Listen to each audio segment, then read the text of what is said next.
Clear आ रही है।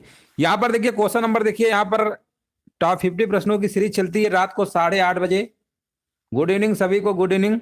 यहाँ पर देखिए क्वेश्चन नंबर, देखिए पहला नंबर आपसे पूछा गया है, हिंदी भाषा की कुल वर्ण लिपियां कितनी हैं। चलिए यहाँ पर देखिए कमेंट करना, राइट आंसर आपका यहाँ पर क्या होगा। पूछा गया है आपसे हिंदी भाषा की कुल वर्ण लिपियां कितनी हैं। चलिए क्वेश्चन नंबर देखिए पहले नंबर का देखिए जवाब यहाँ पर आ चुका है, कह रहे हैं 52 है। बिल्कुल सही जवाब दिया गया है, बिल्कुल राइट आंसर दिया गया। ऑप्शन नंबर यहाँ पे सी नंबर बिल्कुल करेक्ट आंसर आपका यहाँ पर हो जाएगा। यहाँ पर देख सकते हैं हिंदी भाषा की जो वर्ण लिपि आपकी 52 होती है। इसमें स्वर आपके 11 हैं। व्यंजन में आपके देखेंगे का वर्ग में 5, चा वर्ग में 5, टा वर्ग में 5, ता वर्ग में, इस तरीके सब टोटल मिला के आपके टोटल कितने होंगे 52। जिसमें आपके द्विगुण व्यंजन भी आपके हैं शामिल, अयोगवा भी शामिल हैं और संयुक्त व्यंजन भी शामिल है, अंतस्थ और उसमें सब पूरा मिला के टोटल कितना होता है 52। चलिए अगला प्रश्न बताइए। और यहां पर देखिए आपको जवाब देना है, मात्रा के आधार पर स्वर कितने प्रकार के होते हैं। मात्रा के आधार पर स्वर कितने प्रकार के होते हैं, यहां पर देखिए जवाब देना, राइट आंसर क्या होगा। बिल्कुल देखिए यहाँ पे राइट आंसर आ चुका है, बिल्कुल सही जवाब दिया गया है। ऑप्शन नंबर यहाँ पे बी होगा, 3 प्रकार के होते हैं मात्रा के आधार पर। अगला प्रश्न बताइए। हाँ बिल्कुल देखिए यहाँ पर राइट आंसर दिया गया है। अगला प्रश्न बताइए। यहाँ पे नेक्स्ट प्रश्न है, निम्नलिखित में से कौन सा मूल दीर्घ स्वर नहीं है। देखिए यहां पर आपको बताना है कौन सा मूल दीर्घ स्वर नहीं है। ऑप्शन आपके दिए गए हैं आ, ई, उ और ओ। देखिए क्वेश्चन नंबर देखिए 3 नंबर का देखिए आपको जवाब देना है, यहाँ पे राइट आंसर क्या होगा। और क्वेश्चन नंबर देखिए 3 नंबर का जवाब बताया जा रहा है ओ जो आपका होगा ये मूल दीर्घ स्वर नहीं होगा। यहाँ पे राइट आंसर आपका क्या होगा, बिल्कुल सही आंसर आपका यहाँ पर हो जाएगा। यहाँ पर आप देख सकते हैं, यहाँ पर देख सकते हैं देखिए ह्रस्व स्वर, दीर्घ स्वर और संयुक्त स्वर, मात्रा के आधार पर 3 प्रकार के तो होते ही हैं स्वर, है ना। यहाँ पर देखिए आप यहाँ पर आप देख सकते हैं, यहाँ पर देखिए ह्रस्व स्वर, दीर्घ स्वर और प्लुत स्वर वो तो मात्रा के आधार पर होते हैं, लेकिन यहाँ पर दीर्घ स्वर को भी एक संयुक्त स्वर में बांटा गया है। यहाँ पर आप देख सकते हैं लिखा हुआ, जब 2 असमान स्वर परस्पर जुड़ते हैं तो उनके योग से संयुक्त स्वरों का निर्माण होता है। जैसे मान लीजिए ए बनाना है, आ प्लस ई से आए, आ प्लस ए से, है ना। ये आपके संयुक्त स्वर, हालांकि दीर्घ में भी होते हैं लेकिन ये संयुक्त में काउंट होते हैं, इसलिए ओ को ऑप्शन आपको लगाना पड़ेगा। दीर्घ जो स्वर होते हैं इसमें भी 2 कैटेगरी हैं, इसमें संयुक्त वाला है, एक तो समान होता है, एक आपको जो अलग अलग जुड़े होते हैं उनको कहते हैं संयुक्त स्वर। हाँ बिल्कुल सही था। अगला प्रश्न बताइए। यहां पर देखिए आपको बताना, निम्न में से कौन सा व्यंजन संघर्षी है। क्वेश्चन नंबर देखिए 4 नंबर का जवाब देना है, इनमें से कौन सा व्यंजन संघर्षी है। संघर्षी बताइए। यहाँ पे राइट आंसर क्या होगा, तीनों सा और एक हा ये मिला के संघर्षी है, 4 ही तो होते हैं, तो ऑप्शन नंबर आपका यहाँ पर ए नंबर बिल्कुल करेक्ट आंसर आपका होगा। अगला प्रश्न देखिए आपको बताना, निम्नलिखित ध्वनियों की निर्दिष्ट विशेषताओं में कौन सा अशुद्ध है। देखिए यहाँ पर आपको बताना है इनमें से कौन सा अशुद्ध है। यहाँ पर देखिए राइट आंसर बताना है, चा में तालव्य, महाप्राण, महाप्राण और अल्प प्राण बहुत बार बता चुके हैं, 1, 3, 5 अल्प प्राण, 2, 4 महाप्राण। अब यहाँ पर बताइए कौन सा आंसर होगा। 5 नंबर का देखिए यहाँ पर महाप्राण, खा, कंठ में काखा का आगा आता है, कंठ में खा थोड़ा आता है, इसलिए पहला ही विकल्प देखिए चा वाला है, बिल्कुल सही है, ऑप्शन नंबर पहला ही होगा। हाँ देखिए बिल्कुल राइट आंसर दिया गया है, 5 नंबर का ए होगा। नेक्स्ट प्रश्न बताइए, इनमें से कौन सी देवनागरी लिपि की वर्ण ध्वनि नहीं है। इनमें से कौन सी देवनागरी लिपि की वर्ण ध्वनि नहीं है, तो यहाँ पर जो आपका आंसर हो जाएगा, बिल्कुल सही जवाब दिया गया ग्रीवा ध्वनि, बाकी सब है, ऑप्शन नंबर यहाँ पे ए नंबर सही होगा। अगला प्रश्न बताइए, इनमें से कौन सी अशुद्ध वर्तनी वाला शब्द है। यहां पर देखिए आपको बताना है अशुद्ध वर्तनी वाला शब्द है। देखिए यहाँ पर जो आपका उपरोक्त लिखा हुआ है ये उपर्युक्त होना चाहिए, है ना। उपर्युक्त होता है शुद्ध, उपरोक्त होता है अशुद्ध, याद रखिएगा। 7 नंबर का जवाब यहाँ पर क्या होगा, डी नंबर आपका सही होगा, है ना। उपर्युक्त जो आपका इस तरीके से लिखा जाता है ये आपका क्या, ये आपका शुद्ध होता है, ठीक है ना। चलिए आगे बढ़ते हैं। शब्द और विलोम की दृष्टि से निम्नलिखित में से कौन सा विकल्प सही नहीं है। यहां पर देखिए आपको जवाब देना है, शब्द और विलोम की दृष्टि से निम्नलिखित में से कौन सा विकल्प सही नहीं है। तो यहां पर अगर हम बात करेंगे क्वेश्चन नंबर 8 में, तो देखिए विश्लेषण का विलोम संश्लेषण होना चाहिए, ना कि विवेचन, है ना। तो यहां पर आपका आंसर क्या होगा, विकल्प नंबर आपका सी नंबर राइट आंसर आपका यहां पर हो जाएगा। विश्लेषण का विलोम क्या होता है, संश्लेषण होता है, विवेचन नहीं होता है। यहां पर देखिए नेक्स्ट प्रश्न आपको बताना है विषाद का विलोम क्या होगा। क्वेश्चन नंबर देखिए 9 नंबर का जवाब देना है विषाद का विलोम क्या होगा। तो विषाद का विलोम होता है आपका क्या होता है बताइए, कमेंट करिए सभी लोग। यहां पर विषाद का विलोम बताना है। क्वेश्चन नंबर 9 का आंसर यहां पर क्या होगा। देखिए 9 नंबर का यहां पर जवाब आ चुका है, कह रहे हैं हर्ष होता है, बिल्कुल सही है। 9 नंबर का सी होगा, ऑप्शन नंबर सी। अतनु का पर्यायवाची बताइए यहां पर क्या होगा। अतनु का पर्यायवाची बताइए यहां पर क्या होगा। यहां पर देखिए आपको जवाब देना है, राइट आंसर यहां पर क्या होगा। अतनु का पर्यायवाची शब्द यहां पर क्या होगा, तो यहां पर आपका हो जाएगा, हाँ बिल्कुल सही आंसर दिया गया है कामदेव, बिल्कुल करेक्ट आंसर दिया गया है। 10 नंबर का सी होगा। देखिए जिनका भी 10 नंबर का सी आ रहा ना, बिल्कुल सही आंसर दिए हैं। यहाँ पर देख सकते हैं अतनु का जो पर्यायवाची है कामदेव, मदन, पंसर, मार, स्मर, मनोभाव, मनमत, मनसिज, मीन, केतु, कंदर्प, अनंग, बहुत सारे होते हैं, मनोज भी है, मकर ध्वज, केतन, है ना, बहुत सारे होते हैं। अगला प्रश्न बताइए जनार्दन किसका पर्यायवाची है। यहां पर देखिए क्वेश्चन नंबर 11 नंबर का जवाब देना है। हाँ यहाँ पर देखिए बिल्कुल सही जवाब दीजिए, जनार्दन किसका पर्यायवाची है। चलिए राधे कृष्णा काफी लेट आए हैं, है ना। यहाँ पर देखिए क्वेश्चन नंबर 11 नंबर का जवाब देना है जनार्दन किसका पर्यायवाची है। तो ये आपका किसका है बताइए, कह रहे हैं ब्रह्मा जी का है। ब्रह्मा जी का कि विष्णु जी का है, विष्णु जी का होगा, option number C. Option number यहाँ पे सी होगा, 11 नंबर का सी।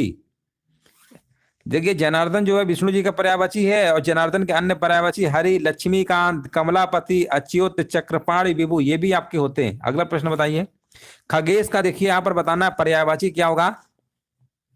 खगेश का देखिए यहाँ पर पर्यायवाची बताना है, राइट आंसर क्या होगा क्वेश्चन नंबर 12 का। तो खगेश का आपका होता है वैनतेय होता है, ऑप्शन नंबर यहाँ पे सी नंबर बिल्कुल करेक्ट आंसर आपका यहाँ पर होगा, वैनतेय होता है। चलिए यहाँ पर देखिए खगेश का पर्यायवाची क्या है, यहाँ पर वैनतेय है। इसके अन्य पर्यायवाची आपके गरुड़ है ना, काफी सारे आपके लिखे हुए यहाँ पर देख सकते हैं। वासुदेव, श्री कृष्ण, ये देखिए वासुदेव श्री कृष्ण का होता है, विधु चंद्रमा का होता है, ठीक है ना। जो वासुदेव लिखा था ये किसका था, श्री कृष्ण का था। और जो आपका विधु लिखा था, विधु किसका था, चंद्रमा का था। अगला प्रश्न बताइए निम्नलिखित में से कौन सा शब्द यहाँ पर बताना है, कौन सा शब्द अलंकार है ना, कौन सा शब्द अलंकार है, शब्द अलंकार है, सॉरी यहाँ पर शब्द कर लीजिए। निम्नलिखित में से कौन सा शब्द अलंकार है, ठीक है ना, शब्द नहीं शब्द होगा। देखिए अलंकार, शब्द अलंकार, अर्थ अलंकार आप पढ़े होंगे ना, तो यहाँ पर शब्द अलंकार में बताना कौन सा होगा। तो शब्द अलंकार में कन्फर्म है ना, यमक ही होगा, हाँ ना। 13 नंबर के यहाँ पे डी नंबर होगा, 13 नंबर क्या होगा यहाँ पे, डी नंबर आपका बिल्कुल करेक्ट आंसर आपका यहाँ पर हो जाएगा। चलिए देखिए उपमा बता रहे हैं, शब्द अलंकार में आपके यमक, श्लेष, है ना, अनुप्रास, यही सब तो आते हैं। वो अर्थ अलंकार के भाग है, ये उपमा, उरूपक, उत्प्रेक्षा, ये अर्थ अलंकार में आते हैं। अगला प्रश्न बताइए अंदर अंदर कढ़ाई में गुड़ पगना का अर्थ क्या होता है। यहां पर देखिए आपको जवाब देना है अंदर अंदर, है ना, अंदर अंदर कढ़ाई में गुड़ पगने का मतलब क्या होता है। 14 नंबर का देखिए यहाँ पर कमेंट करना, राइट आंसर यहाँ पर क्या होगा। तो इसका मतलब होता है गुप्त मंत्रणा करना, गुप्त मंत्रणा करना। अगला प्रश्न बताइए निम्नलिखित में से हजारी प्रसाद द्विवेदी द्वारा रचित निबंध कौन सा है। देखिए हजारी प्रसाद द्विवेदी जी रचित जो निबंध है आपका है, यहाँ पे आंसर आपका सही होगा कुटज, ऑप्शन नंबर यहाँ पे सी नंबर बिल्कुल करेक्ट आंसर आपका यहाँ पर होगा। देखिए और भी इनके अन्य निबंध है, अशोक के फूल है, कल्पलता है, मध्यकालीन धर्म है, और साधना, विचार और वितर्क, विचार प्रवाह, साहित्य, सहचर, आलोक पर्व, ये सब आपके हैं। अगला प्रश्न बताइए यहां पर देखिए आपको बताना है अन्य से अनन्या आत्मकथा किसकी है। यहां पर देखिए आपको बताना है अन्य से अनन्या जो आत्मकथा ये किसकी है। तो ये आपकी है प्रभा खेतान, ऑप्शन नंबर यहाँ पे बी नंबर बिल्कुल करेक्ट आंसर आपका यहाँ पर होगा। अगला प्रश्न बताइए अन्वेषण के लिए सही संधि विच्छेद क्या होगा। अन्वेषण का देखिए सही आपको संधि विच्छेद बताना है, यहाँ पर क्या होगा 17 नंबर का। 17 नंबर का देखिए यहाँ पर कमेंट करना, जवाब हमारे बीच आ चुका है, बिल्कुल सही जवाब दिया गया है अनु प्लस ऐसर, है ना, ऑप्शन नंबर ए होगा, ऑप्शन नंबर ए बिल्कुल सही है। पैर शब्द का देखिए समानार्थी इनमें से कौन सा नहीं है। अगर हम पैर की समानार्थी की बात करेंगे तो यहाँ पर आपका पग भी होता है, पद भी होता है, चरण भी होता है, लेकिन नौ नहीं होगा। ऑप्शन नंबर यहाँ पे आपको लगाना होगा डी नंबर। अगला प्रश्न बताइए मंजूर का समानार्थी शब्द यहाँ पर कौन सा है। मंजूर, मंजूर का समानार्थी शब्द क्या होगा, यहाँ पर आपका हो जाएगा स्वीकार, ऑप्शन नंबर यहाँ पे राइट आंसर क्या होगा, स्वीकार होगा। मंजूर एक तरीके से देखा जाए तो उर्दू शब्द होता है, ठीक है ना, उर्दू शब्द है। यहाँ पर आप देख सकते हैं मंजूर एक उर्दू शब्द है जिसका हिंदी पर्यायवाची क्या होता है, स्वीकार होता है।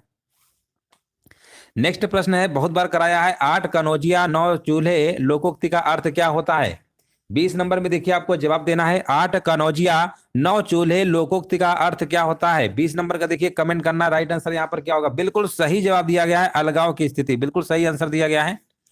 जब किसी सामान्य बात का विशेष बात से तथा विशेष बात का सामान्य बात से समर्थन किया जाए तो वहां पर कौन सा अलंकार होगा?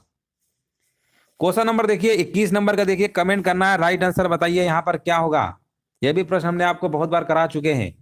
जब किसी सामान्य बात का विशेष बात से और विशेष बात का सामान्य बात से समर्थन किया जाए, और यहां पर देखिए बिल्कुल सही जवाब दिया गया है 21 नंबर का, जिनका भी जवाब आ रहा है अर्थांतर, अर्थांतर न्यास, है ना, अर्थांतर न्यास अलंकार। ऑप्शन नंबर यहाँ पे सी होगा, सी सी सी सी सी, बहुत बार पेपर में आ चुका है अर्थांतर न्यास अलंकार। अगला प्रश्न बताइए, रिक्त स्थान भरिए, यहाँ पर रिक्त स्थान भरना है, लिखा है विश्व में खाली स्थान है 5 व्यक्तियों में से 4 व्यक्ति, फिर विकास लिखा है, फिर रिक्त स्थान है, देश में रहते हैं, यहाँ पर बताइए, कमेंट करिए आंसर क्या होगा। और क्वेश्चन नंबर देखिए 22 नंबर का जवाब यहाँ होगा, विश्व में प्रत्येक 5 व्यक्तियों में से 4 व्यक्ति विकासशील, विकासशील देश में रहते हैं। हाँ यही होगा, बिल्कुल सही है, विकल्प बी होगा। अगला प्रश्न बताइए, परभ्रत, यहां पर लिखा हुआ है परभ्रत जो है किसका पर्यायवाची है? परभ्रत किसका पर्यायवाची आपको बताना है दोस्तों, होता है आपका कोयल का। किसका है? कोयल का, ऑप्शन नंबर बी। अगला प्रश्न बताइए, शुद्ध वाक्य देखिए यहां पर चुनना है, लिखा वाह कितना सुंदर दृश्य है, वाह कितना सुंदर दृश्य है, इस तरीके से सब आपका लिखा हुआ है, यहां पर आपको बताना है शुद्ध वाक्य इनमें से कौन सा होगा। 24 नंबर का आपको कमेंट करना है। चलिए 24 का सभी लोग कमेंट करिए, यहाँ पे राइट आंसर क्या होगा? कह रहे हैं बी नंबर होगा, बिल्कुल सही है, वाह कितना सुंदर दृश्य है, बिल्कुल सही आंसर दिया गया है, बहुत बढ़िया, वेरी गुड, बिल्कुल सही जवाब है। अगला प्रश्न बताइए, शुद्ध वाक्य देखिए एक और आपके सामने आ गया है, लिखा हुआ गाय के पूंछ होती है, उसकी बेटी हुई, गोपाल को लड़का हुआ, मर्द की दाढ़ी होती है, बताइए यहाँ पे आंसर क्या होगा?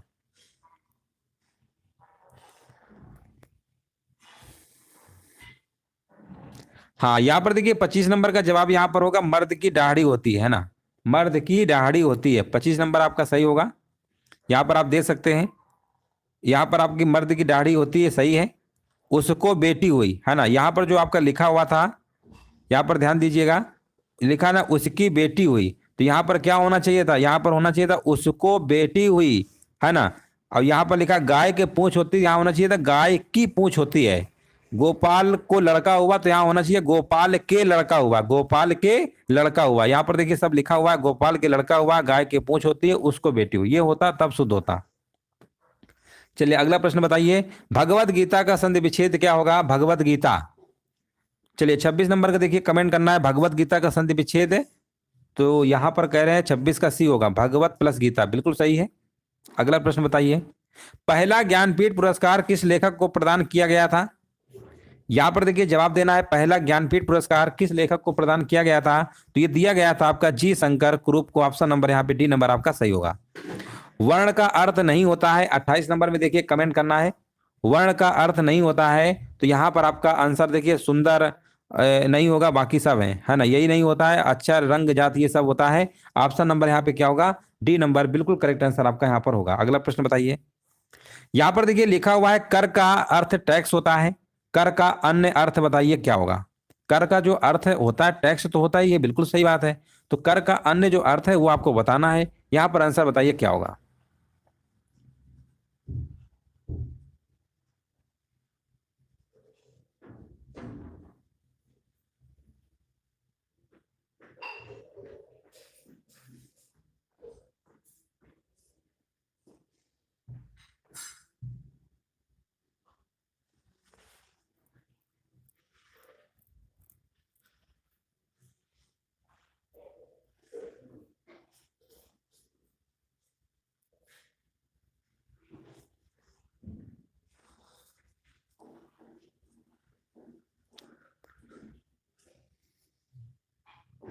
हाँ बिल्कुल देखिए यहाँ पर राइट आंसर दिया गया, यहाँ पर आपका होगा, यहाँ पर सूंड होगा, ऑप्शन नंबर यहाँ पे क्या होगा? डी नंबर होगा, ठीक है ना, यहाँ पर राइट आंसर आपका डी नंबर होगा। अगला प्रश्न बताइए, दारू का देखिए अर्थ बताना है क्या होगा? दारू, 30 नंबर का देखिए जवाब देना, राइट आंसर आपका यहाँ पर क्या होगा? चलिए क्वेश्चन नंबर देखिए 30 नंबर का कमेंट करिए जल्दी से, यहाँ पे आंसर बताइए क्या होगा।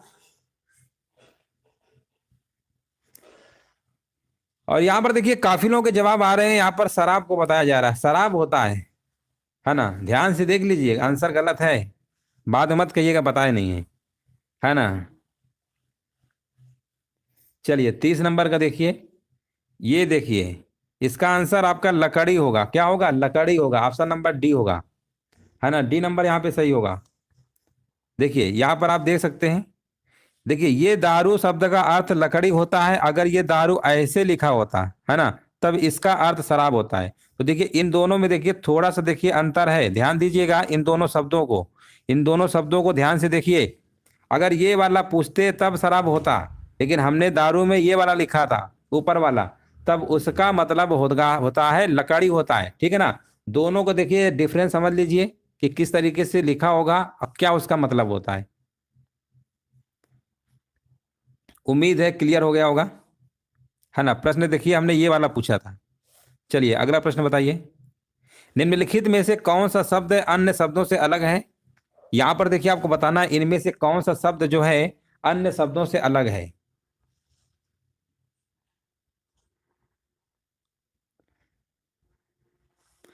हाँ 31 नंबर का बता रहे हैं, सी नंबर बिल्कुल सही है ना। अन्य शब्दों से अलग है, बिल्कुल सही है, वात होगा, है ना।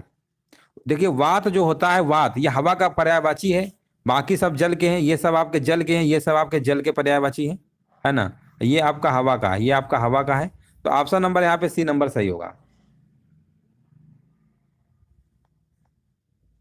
अच्छा पेपर में आता तो ए ही लगाते हैं, हाँ मोस्टली लोग ए ही लगाएंगे, इसीलिए हमने आपको डिफरेंस समझा दिया है, ठीक है ना, इसीलिए डिफरेंस समझा दिया है। चलो यहाँ पर क्लियर हो गया। यहाँ पर देखिए लिखा भी है साफ साफ, वात शब्द हवा का पर्यायवाची है, बाकी सब आपके जल के हैं। चलिए यहाँ पर बताइए न्यायिक शब्द में प्रत्यय कौन सा होगा।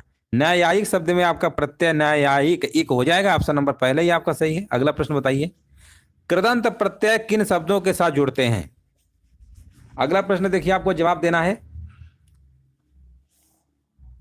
ना। कृदंत प्रत्यय किन शब्दों के साथ जुड़ते हैं, 33 नंबर, ये आपका क्रिया, ऑप्शन नंबर सी। हाँ 33 नंबर का सी है, बिल्कुल सही है। समझदार और दुनियादार लोग इस महंगाई में भी बचत की चतुराई से खुशहाल हैं, वाक्य में क्या है। देखिए वाक्य में बताना है कितने प्रत्यय का यूज हुआ है। समझदार और दुनियादार लोग इस महंगाई में भी बचत की चतुराई में से खुशहाल हैं, वाक्य में देखिए आपको बताना है कितने प्रत्यय हैं।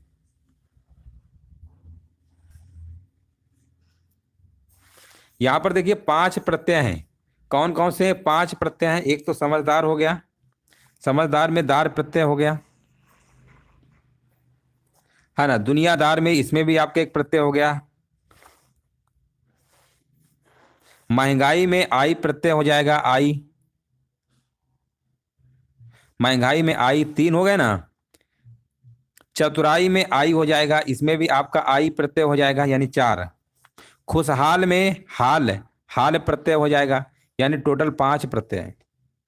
तो 34 नंबर का बहुत लोग ए मार रहे हैं, ए कैसे हो जाएगा बताइए। ए बताइए, हमने आपको गिना दिया। समझदार में कितना है? एक तो प्रत्ययदार हो गया, समझ तो मूल शब्द हो गया ना समझदार।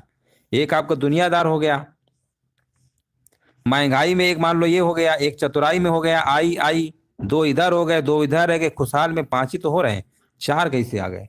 एक बार फिर से काउंट कर लीजिए, है ना। यहाँ पर 5 है, मैं आपको दिखा भी दिए हैं, और चाहे तो आप डिटेल में यहाँ पर देख सकते हैं।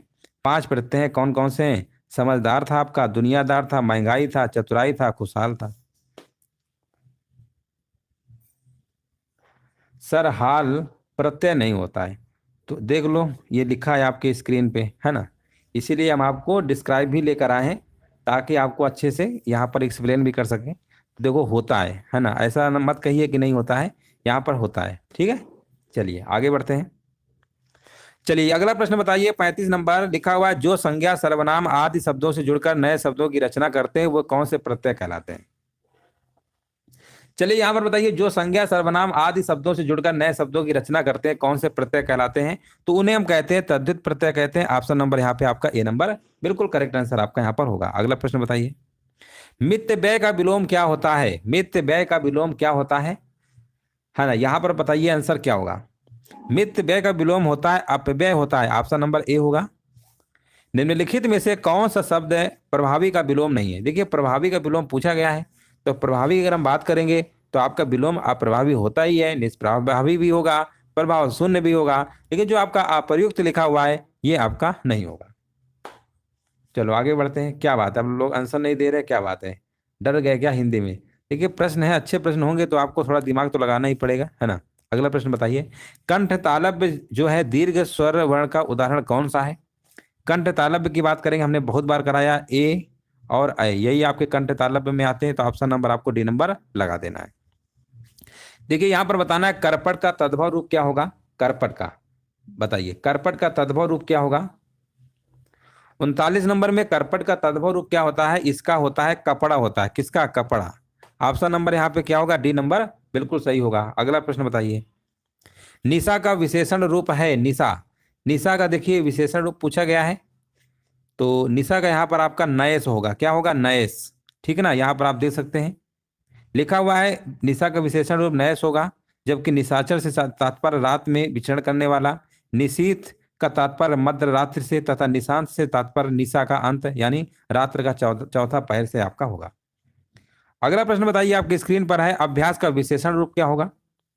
अभ्यास का विशेषण रूप क्या होगा? यहाँ पर देखिए जवाब देना है। 41 का आंसर बता रहे हैं अभ्यासी, बिल्कुल सही जवाब है, बिल्कुल राइट आंसर है। अभ्यास का विशेषण आपका अभ्यासी होगा। अगला प्रश्न बताइए, इनमें से कौन सा शब्द आपका तत्सम है? अगर हम तत्सम की बात करेंगे तो बहुत बार कराया है, ऑप्शन लिखे गए हैं चक्र, चांद, छेद और छत। नीचे के तो तद्भव है, ऊपर वाला ही आपका चक्र होगा। ऑप्शन नंबर यहाँ पे आपका ए नंबर सही है। अगला प्रश्न बताइए, ओठों की आकृति के आधार पर निम्नलिखित में से कौन अवृत्तमुखी स्वर है? देखिए यहाँ पर अवृत्तमुखी स्वर की बात हो रही है, ध्यान दीजिएगा। तो अवृत्तमुखी जो स्वर होते हैं आपके कौन कौन से होते हैं बताइए। अवृत्त देखिए, एक वृत्तमुखी होते हैं, एक अवृत्तमुखी होते हैं। वृत्तमुखी में क्या होता है, ओष्ठ जो है उच्चारण करते समय स्वरों का गोलाकार हो जाते हैं, है ना, गोलाकार में आपके हो जाते हैं। वृत्तमुखी जो आपके होते हैं, वृत्तमुखी जो आपके होते हैं 4 प्रकार के होते हैं ना, गोलाकार हो जाते हैं। कौन कौन से? छोटा ऊ, बड़ा ऊ, ओ और औ, है ना। ये आपको वैसे भी देखिए मुंह से अगर बोलेंगे ऊ ओ आओ, तो ओंठ जो है ना ये पूरा क्या हो रहा है आपका, पूरा आपका गोलाकार हो जा रहा है ना। तो ये 4 प्रकार के तो होते हैं, तो कन्फर्म हो गया ना। तो ये तो हो गया, लेकिन यहाँ पर पूछा क्या गया अव्रत, तो बचा कौन सही है? तो ऐसे याद रखो ट्रिक से, व्रतमुखी में छोटा ऊ, बड़ा ऊ, ओ और औ आते हैं, बाकी जो बचेंगे आपको वो किस में मार देना है? अव्रतमुखी में मार देना है, बस हो गया, सिंपल सा है। चाहो तो इसमें आप डिटेल में पढ़ सकते हैं। 2 प्रकार के होते हैं, व्रतमुखी, अव्रतमुखी, इसी को हम अर्धव्रतमुखी भी कहते हैं। व्रतमुखी में देखिए 4 हैं, बाकी जो बचेंगे वो आपके कौन है? वो आपके अव्रतमुखी या अर्धव्रतमुखी आपके हैं। चलो आगे बढ़ते हैं, क्लियर हो गया होगा। अगला प्रश्न बताइए, निम्नलिखित में से शुद्ध वर्तनी वाला, यहां पर देखिए चयन करना है, शुद्ध वर्तनी किसकी लिखी हुई है। यहां पर देखिए शुद्ध वर्तनी आपको बताना है, राइट आंसर यहां पर क्या होगा? तो यहां पर लिखा हुआ है ना आपका कर्मनाशा, पहला ही विकल्प आपका सही है, ऑप्शन नंबर पहला आपको लगाना होगा।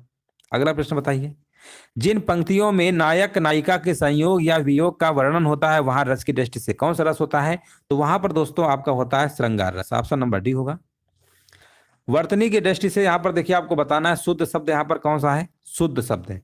तो शुद्ध शब्द की बात करेंगे, यहाँ पर नरक है, नरक है ना, इस तरीके से लिखे गए हैं। ये 2 ऑप्शन तो आपके कन्फर्म में नहीं होंगे। अब बताइए इन दोनों में कौन सही होगा? 46 का ए सही होगा कि बी सही होगा? ए नंबर बिल्कुल सही है, बिल्कुल सही आंसर दिया गया। अगला प्रश्न बताइए, निम्न में से संज्ञा शब्द बताइए, यहाँ पर क्या होगा? संज्ञा। देखिए यहाँ पर संज्ञा शब्द आपको बताना है, राइट आंसर यहाँ पर क्या होगा? संज्ञा में, यहाँ पर संज्ञा में आपका यहाँ पर गंगा होगा, गंगा, ऑप्शन नंबर ए होगा। अगला प्रश्न बताइए, प्रयोग की दृष्टि से सर्वनाम के कितने भेद होते हैं? तो देखिए प्रयोग की दृष्टि से सर्वनाम के भेद हमने बताया, टोटल आपके 6 प्रकार के होते हैं। कौन कौन से होते हैं यहाँ पर आप देख सकते हैं, पुरुषवाचक, संबंधवाचक, निश्चयवाचक, प्रश्नवाचक, अनिश्चयवाचक, निजवाचक। पुरुषवाचक में मैं, हम, तू, आप, ये सब आपके आते हैं। जो सो संबंधवाचक, निश्चयवाचक में यह वह, कौन क्या, प्रश्नवाचक में कोई कुछ, अनिश्चयवाचक में और निजवाचक में आपका आता है। निजवाचक में क्या आता है? आप आता है। चलो आगे बढ़ते हैं, सभी राज्य सरकारों को भेजा जाने वाला सरकारी पत्र क्या कहलाता है?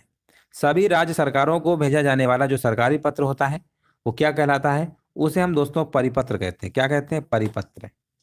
49 नंबर का आपका ए नंबर बिल्कुल सही होगा। अगला प्रश्न बताइए, संक्षेपण मूल पाठ से कितने कम शब्दों में लिखना चाहिए? संक्षेपण जो है मूल पाठ से कितने कम शब्दों में लिखना चाहिए? तो ये लिखना चाहिए आपका 1/3, 1/3। ऑप्शन नंबर यहाँ पर भी आपका ए नंबर बिल्कुल करेक्ट आंसर आपका यहाँ पर हो जाएगा। तो इस तरीके से जो आपके टॉप 50 प्रश्न थे कंप्लीट हो चुके हैं। ईमानदारी से कमेंट करके जरूर बताइएगा आज के टेस्ट में कि 50 में से कितने सही किए। ईमानदारी आपके हाथ में है। और क्वेश्चन तो देखिए यहाँ पर कलेक्शन जो है काफी अच्छे अच्छे प्रश्नों को ढूंढ ढूंढ के लाया जा रहा है जहाँ पे आपकी गलतियों के चांस ज्यादा रहते हैं। और आज बहुत सारे प्रश्न ऐसे थे जहाँ पर गलतियां बहुत ही स्वाभाविक हो जाती हैं। तो ध्यान रखिएगा और ईमानदारी से अपना स्कोर बताइएगा कि 50 में से कितना